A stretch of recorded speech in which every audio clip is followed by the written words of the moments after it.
do Pell Grants contribute to this higher education bubble?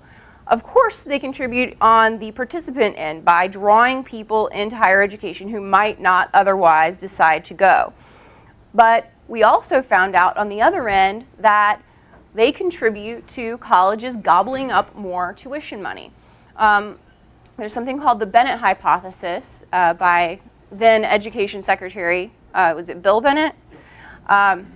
He basically said that colleges will increase tuition in order to capture as much of the largesse from government or loans or scholarships or any other sources that they can. And higher education reformers have been wondering for years, well, do Pell Grants really count since they only go to very low-income students? And we discovered, one, they don't only go to low-income students. A lot of times they go to students who are whose families make up to $60,000 a year or even more.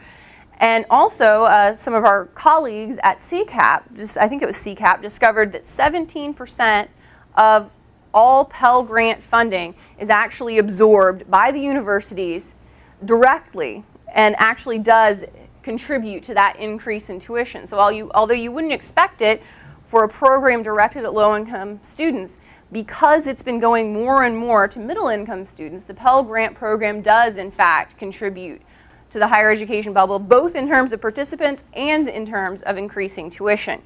So what does this mean? So what do we do about all of this? So we have several recommendations. One is to tighten the financial eligibility requirements. I don't know, I think Jenna mentioned, so there are 60% of college students are getting Pell Grants, so it's kind of out of control. And we know that it's more effective when targeted towards poor students. So we think it should be limited. Let's save taxpayers money and be more effective in general. We should also introduce minimum academic standards. We propose 850 SAT score, which seems reasonable enough. If you get below an 850, I mean, you shouldn't be in college. It's harsh to say, but we don't want you to not succeed. Go succeed somewhere else. All right, now, we also propose limiting Pell Grants to 4 years of full-time attendance. So cutting off money, by personal experience, tends to focus the mind. If you're on victory lap number 3, if you've been there 7 years in college, you deserve a high five, but you probably don't deserve more government money.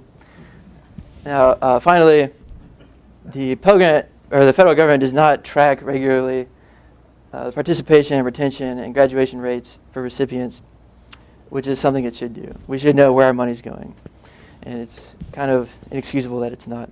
So hopefully, if we do these things, we can begin to make this massive federal program make more sense.